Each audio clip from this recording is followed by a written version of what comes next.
नमस्कार, आर्य न्यूज देख रहे हैं आप। मैं हूं आपके साथ पल्लवी सिंह। रुक करेंगे इस वक्त की बड़ी खबरों की ओर। ज्ञानव्यापी मस्जिद के सर्वे के मामले में अब समाजवादी पार्टी की नेता रुबीना खानम का एक बड़ा बयान सामने आ गया है। उन्होंने कहा कि अगर मंदिर को तोड़कर ज्ञानव्यापी मस्जिद बनाई गई थी तो मुस्लिम भाइयों को उस जमीन को हिंदू भाइयों को दे देनी चाहिए। रुबीना ने बयान एक वीडियो के जरिए दिया है, जहां हिजाब प्रकरण में बयान देकर रुबीना सुर्खियों में आई थी। उन्होंने हिजाब पर भी एक बयान दिया था कि अगर कोई हमारे हिजाब पर हाथ डालेगा तो उसके हाथ काट दिए जाएंगे। रुबीना ने लाउडस्पीकर को लेकर भी एक बयान दिया और कहा कि मुसलमानों को छेड़ने की कोशिश न करें। ऐसा हुआ तो हम महिलाएं मंदिरों के बाहर बैठकर लाउडस्पीकर पर कुरान का पाठ करेंगे। रुबीना ने एक वीडियो में बताया कि मैं मानती हूं कि इस मामले में हिंदू पक्ष जो दावा कर रहा है कि ज्ञानव्यापी मस्जिद वाराणसी प्राचीन काल में मंदिर था और किसी शासक ने बलपूर्वक इस मंदिर को तोड़कर वहां मस्जिद बनाई थी, अगर ये साबित हो जाता है तो हमारे मुस्लिम समाज, धर्मगुरु, उलेमा को जमीन हिंदू पक्ष को वापस दे देनी चाहिए। उन्होंने ये भी कहा कि उलेमा को समझना चाहिए कि किसी भी कब्जा की गई जमीन पर, किसी भी छीनी हुई जमीन पर बलपूर्वक कब्जा किया गया है तो हमारे इस्लाम में वहां नमाज पढ़ना हराम है। ये बात मुस्लिम समाज के लोगों को समझनी चाहिए।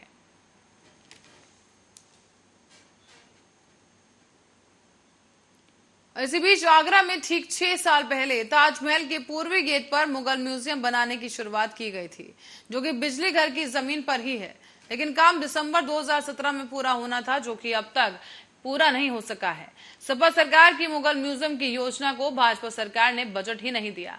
बताया जा रहा है कि साल 2020 में मुगल म्यूजियम का नाम बदलकर छत्रपति शिवाजी महाराज के नाम पर रखा गया, लेकिन म्यूजियम का निर्माण फिर से भी शुरू नहीं हो सका। इस बीच 130 करोड़ रुपए की लागत जरूर बढ़कर 186 करोड़ रुपए पहुंच गई। अंतर्राष्ट्रीय संग्रहालय दिवस पर ताजनगरी इस म्यूजियम के पूरे होने का इंतजार कर रही है।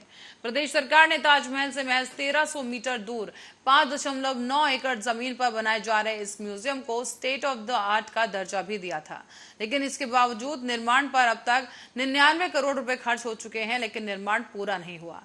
प्रकाश तकनीक पर उत्तर प्रदेश का ये पहला सरकारी प्रोजेक्ट था, जिसे दिसंबर 2017 तक पूरा किया जाना था, लेकिन सरकार बदलते ही बजट न मिलने के कारण टाटा प्रोजेक्ट्स ने काम छोड़ दिया। सितंबर 2020 में अब मुख्यमंत्री योगी आदित्यनाथ ने इस म्यूजियम का नाम बदलकर छत्रपति शिवाजी म्यूजियम कर दिया। जनवरी 2020 से ही यहाँ काम बंद पड़ा है। तो वहीं राजकीय निर्माण निगम के परियोजनात्मक प्रबंधक दिलीप सिंह ने बताया है कि प्रोजेक्ट पूरा करने के शासन को पत्र भेज दिए गए हैं। बजट की उपलब्धता के साथ ही ये कार्य एक बार फिर से पूरा किया जाएगा।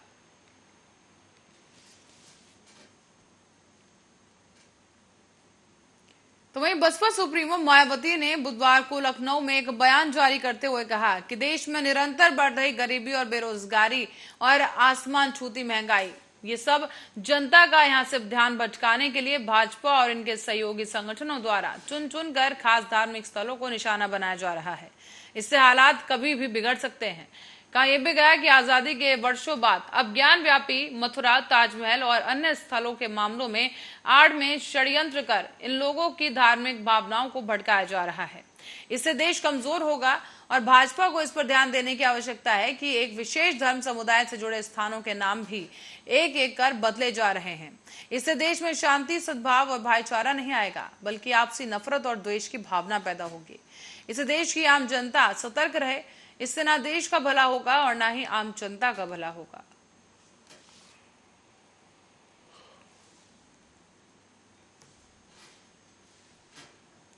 और इसी बीच उत्तर प्रदेश के भदोही जिले में एक बड़ा सड़क हादसा हो गया है। इस हादसे में 2 महिलाओं समेत 3 लोगों की मौत हो गई, जबकि 16 लोग घायल बताए जा रहे हैं। घायलों को अस्पताल में भर्ती करा दिया गया और जानकारी के अनुसार भदोही जिले के चौरी थाना इलाके में कोल्हड़ हनुमान मंदिर के पास वाराणसी भदोही मार्ग पर मंगलवार की रात को करीब 2 बजे बारातियों से भरी ही एक स्कॉर्पियो और सामने से आ रहे ट्रक की टक्कर हो गई। हादसे में स्कॉर्पियो सवार 2 महिलाओं समेत 3 की मौत हो गई है, जबकि स्कॉर्पियो में सवार 16 लोग घायल बताए जा रहे हैं। सभी को फिलहाल भदोही के महाराजा बलवंत सिंह चिकित्सालय में भर्ती कराया गया, जहां उनकी हालत को देखकर डॉक्टर्स ने 5 घायलों को ट्रॉमा सेंटर के लिए रेफर कर दिया है। चौरी क्षेत्र के अंबा खुर्द गांव के ज्ञानपुर में भीदीउरा गांव में बारात आई थी, जहां महिलाएं और बच्चे एक स्कॉर्पियो में सवार होकर निकल गए थे। बारात में शामिल होने के बाद सभी स्कॉर्पियो से वापस ही लौट रहे थे, लेकिन जैसे ही कोल्हड़ हनुमान मंदिर के पास चौरी बाजार वो पहुंचे, तभी सामने से आ रहे एक ट्रक से स्कॉर्पियो की टक्कर हो गई।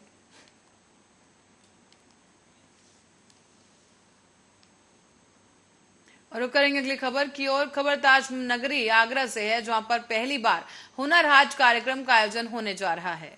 ये कार्यक्रम आपको बता दें कि 18 मई से लेकर 29 मई तक शिल्पग्राम में लगाया जाएगा और इस आयोजन में करीब 32 अलग अलग राज्यों और केंद्र शासित राज्यों से हस्तशिल्पियों द्वारा स्टॉल लगाए जाएंगे। इस आयोजन में बॉलीवुड के कई गायकर प्रतिदिन अपने सुर से जलवे बिखेरेंगे। तो वहीं आपको ये भी बता दें कि ताज नगरी में पहली बार ऐसे हुनर हाट का आयोजन किया जा रहा है। 12 दिन चलने वाले इस आयोजन में लोग कई सारे व्यंजनों का लुत्फ भी उठा सकेंगे। साथ ही इस आयोजन में कई तरह के 300 से ज्यादा स्टॉल लगाए जाएंगे और बच्चों को लुभाने के लिए इस आयोजन में रैम्बो इंटरनेशनल सर्कस भी लगाया जा रहा है। 32 अलग अलग राज्य और केंद्र शासित राज्यों से शिल्पी इस आयोजन में आएंगे और सरकार इन शिल्पियों को हुनर हाट में स्टॉल लगाने के लिए प्रतिदिन 1000 रुपए देगी।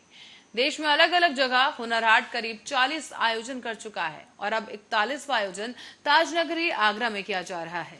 इस आयोजन में बॉलीवुड की भी कई हस्तियां अपनी प्रस्तुति देंगी और हुनर हाट में प्रवेश निःशुल्क रहेगा।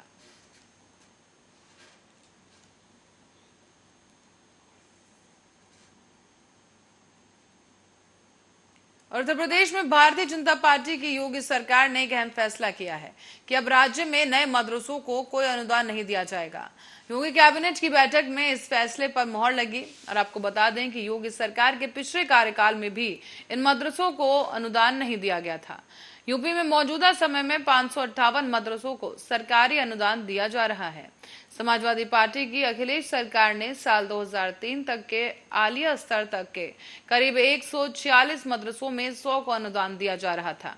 हालांकि साल 2017 में आई योगी सरकार ने जब जांच की तो कई मदरसे मानक पर खरे नहीं उतरे, जिसकी वजह से ये फैसला लिया गया कि इससे पहले बीते महीने योगी आदित्यनाथ सरकार ने आधुनिक मदरसा योजना के तहत राज्यों में मदरसों की जांच के निर्देश दिए थे। इससे पहले उत्तर प्रदेश सरकार ने मदरसा शिक्षकों के लिए प्रशिक्षण आयोजित करने का फैसला लिया था ताकि उन्हें शिक्षण के ऑनलाइन मोड में सकुशल बनाया जा सके। उत्तर प्रदेश में मदरसा आधुनिकीकरण योजना से करीब 7000 मदरसे जुड़े हैं।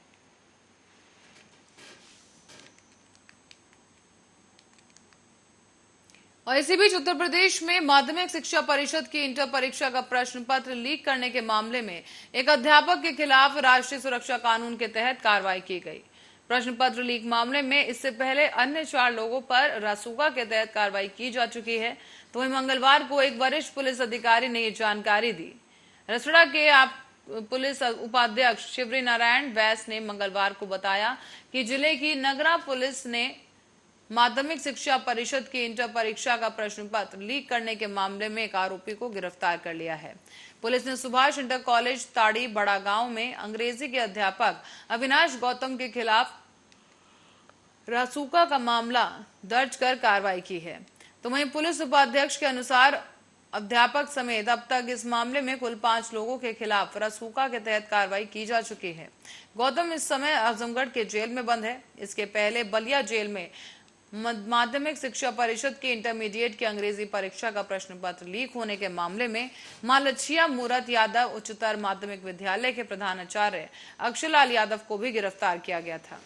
इसके अलावा प्रश्न पत्र लीक के मास्टरमाइंड महराजी देवी स्मारक इंटर कॉलेज के प्रबंधक निर्भय नारायण सिंह, नकल माफिया राजू प्रजापति और DRR पब्लिक स्कूल के प्रबंधक रविंद्र सिंह पर भी रासुका लगाया जा चुका है।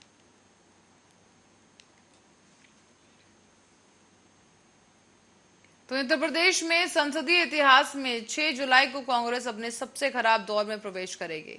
माना जा रहा है कि 113 साल में पहली बार ऐसा होगा जब विधान परिषद में कांग्रेस का प्रतिनिधित्व नहीं होगा। उसके एकमात्र सदस्य दीपक सिंह का उस दिन कार्यकाल समाप्त होगा। और साथ ही आपको बता दें कि इस दौरान इस तरह से कांग्रेस के प्रमुख नेता रहे मोतीलाल नेहरू से प्रारंभ हुआ ये सिलसिला उनकी 5वीं पीढ़ी के समय में खत्म हो रहा है। बता दें कि यहाँ पर परिषद की स्थापना 5 जनवरी 1887 को हुई थी। तब इसके 9 सदस्य हुआ करते थे। 1909 में बनाए गए प्रावधानों के तहत अब सदस्यों की संख्या बढ़ाकर 46 कर दी गई थी, जिनमें गैर सरकारी सदस्यों की संख्या 26 रखी गई। इन सदस्यों में से 20 निर्वाचित थे और 6 मनोनीत सदस्य थे। मोतीलाल नेहरू ने 7 फरवरी 1909 को विधान परिषद की सदस्यता ली थी। उन्हें विधान परिषद में कांग्रेस का पहला सदस्य भी माना जाता है। हालांकि 1920 में कांग्रेस की सरकार के साथ साथ असहयोग की नीति के तहत उन्होंने सदस्यता त्याग दी थी। तब यूपी को संयुक्त प्रांत के नाम से भी जाना जाता था।